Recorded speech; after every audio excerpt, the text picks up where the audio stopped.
Ini adalah kisah nyata saya di bulan Ramadan tahun 2008. Kami berada di Palembang bersama mitra saya, seorang pengusaha hiburan, Helmi Yahya. Kami sedang melakukan perjalanan untuk bertemu dengan maestro pujaan kami untuk sebuah pekerjaan idealis, membuat film berbasis lagu-lagu beliau. Kami akan bertemu dengan pencipta lagu anak legendaris, A.T. Mahmud. Dalam perjalanan di kendaraan terdengar bunyi telepon yang langsung diangkat oleh Mas Helmi dengan speaker mode-nya dia on kan. Bos, kita belum dapat talent nih buat acara naik haji gratis. Suara di seberang telepon terdengar galau. Kok bisa? Mas Helmi berkata dengan nada tinggi. Sudah 3 hari syuting kok nggak ketemu? Lanjut Mas Helmi berkata. Setelah itu dia mendengarkan argumen dari timnya yang panjang. Wajahnya memerah, bibirnya merapat dan jari tangannya diletakkan di dekat bibirnya. Itu kebiasaan dia kalau panik. Untung lagi di Palembang. Saya nggak tahu kalau ada anak Triwarsana di sini. Kita ke tempat syuting dulu yuk. Demikian sebuah kata terucap dari mulutnya dan setelah itu dia diam. Setiba di lokasi, yaitu sebuah rumah yang disewa sebagai tempat menyembunyikan hidden kamera yang dipakai untuk merekam dan menguji kelayakan seorang talent untuk berangkat dihajikan gratis sesuai dengan tema acara tersebut.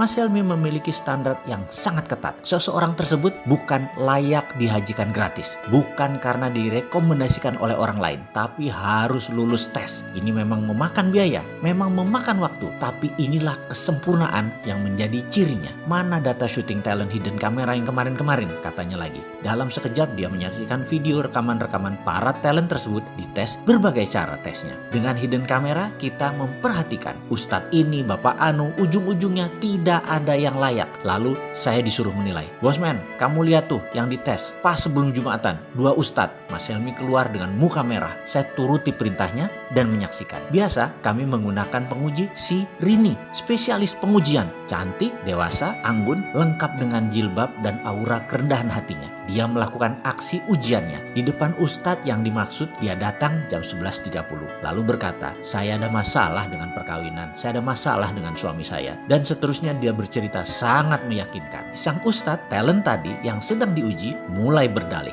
mulai mewejang dan menyaksikan adegan tersebut. Maka saya tahu sekali mimik wajah dan gerak mata seseorang yang dalam tanda petik berminat. Darah saya langsung naik. Kok begini sih ini Ustadz? Ini orang terpandang di daerahnya yang direkomendasikan banyak orang. Menggeser duduknya dekat-dekat si Rini. Hidden kamera menangkap seluruh adegan dengan jelas. Dan yang mengherankan, dia abaikan sholat Jumat. Hilang rasa hormat dalam hati ini. Dasar buaya, saya berkata dalam hati. Di video satunya setali 3 uang sama saja. Malah Rini pakai dipegang-pegang lagi pundaknya. Setiap beberapa kalimat dia menyentuh bagian tubuh Rini di tangan, seperti menepis kotoran dari jilbab Rini. Dan padahal nggak ada apa-apa. Darah emosi saya naik memuncak.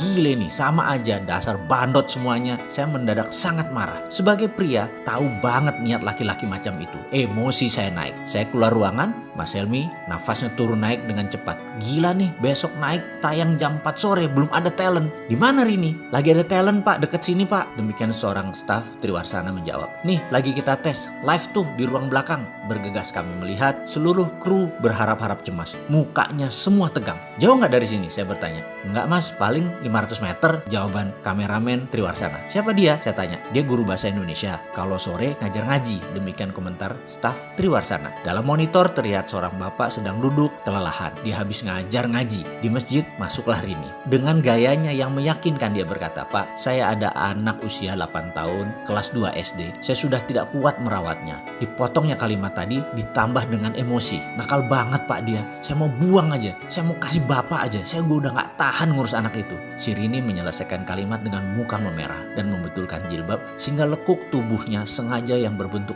seksi tersebut terlihat. Sang bapak membuang muka. Kemudian dia menundukkan sambil menjawab, aku terima. Maksud bapak? Kata si Rini lagi. Ya sini anak itu, aku rawat dia. Ini pasti kehendak Allah, aku ikhlas. Dia menjawab sambil menundukkan wajahnya. Muka Rini terlihat gugup.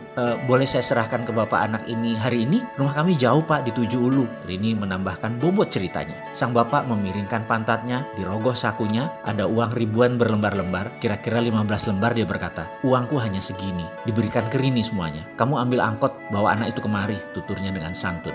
Setiap adegan ini kami menyaksikan dengan tegang. Bahkan penduduk sekitar mulai menggerombol di tempat kami. Sesak udara ruang monitor tersebut. Ayo kita ke sana, full kamera, kata Mas Helmi memecahkan ketegangan. Bergegas kami berangkat. Penduduk sekitar mengikuti gerak kru sebanyak 15 orang. 3 kamera, 2 sound boom sangat menarik perhatian warga kampung sekitar. Setibanya kami di lokasi, kamera langsung keluar dari segala penjuru. Sang bapak terkejut, wajahnya bingung. Kemudian Mas Helmi Yahya muncul dengan mengatakan, Alhamdulillah, bapak dapat hadiah naik haji gratis. Sang bapak terkejut bukan main. Wajahnya bergetar, giginya bergemerutuk, tak bisa berkata-kata, bersujud di sajadah berkali-kali. Dan selang beberapa menit hadir penduduk sekitaran, kira-kira 500-an warga kampung sekitaran, dan tanpa komando mengumandangkan kata-kata labaik Allahumma labaik. 500-an orang lebih meneriakkan kata-kata tersebut berulang-ulang. Bergetar kami semua. Air mata saya turun tanpa sebab. Saya bertanya pada seorang ibu yang berdiri sambil menangis. Siapa dia, Bu? Tanya saya. Oh, dia Pak Rahmat. Dia guru bahasa Indonesia di SD sini. Setiap bulan dia memberikan setengah dari gajinya untuk membayar anak-anak dengan permen, dengan apapun supaya mereka mau mengaji. Jawab sang ibu sambil menggendong anaknya yang sudah agak besar. Setengah, saya terperanjat. Iya, lanjut ibu tadi. Dan itu dia sudah lakukan 25 tahun kira-kira. Saya adalah muridnya pertama-tama. Karena sangat miskin kami tak sanggup belajar, tapi dia membimbing kami. Sekarang pun anakku belajar ngaji sama Pak Rahmat dan masih diberi bonus hadiah supaya rajin mengaji. Saya tersentak. Saya menyaksikan seorang bapak, ia lagi dipakaikan kain ihram, dikumandangkan talbiyah labaik Allahumma labaik oleh separuh kampung, warga kampung yang ternyata mencintai dia. Diarak beramai-ramai dari masjid ke rumahnya, tepat di kediamannya yang hanya berjarak 200 meter dari masjid, untuk dipamitkan dan untuk memohon izin kepada sang istri. Setiba di rumah yang masih beralas tanah, sepasang suami istri renta berpelukan. Saya masih mendengar sang bapak berkata, Allah mengabulkan doa kita, Bu. Aku berhaji. Aku yang miskin ini berhaji. Suaranya lirih. Mohon izin ya, Bu. Tersungkur di tanah saya seketika mendengar kata-kata tersebut. Terima kasih ya Allah, terima kasih. Masih ada orang seperti Pak Rahmat. Engkau sisakan untuk kami belajar. Tak henti-henti saya bersyukur. Berangkat berhaji ke Baitullah tidak lagi persoalan pekerjaan dan jabatan ataupun uang. Berangkat haji adalah tentang kejernihan hati. Siapa yang pantas, maka Allah Subhanahu wa Ta'ala akan mengundang orang itu lewat jalan yang tidak pernah kita bayangkan. Marhaban ya Ramadan.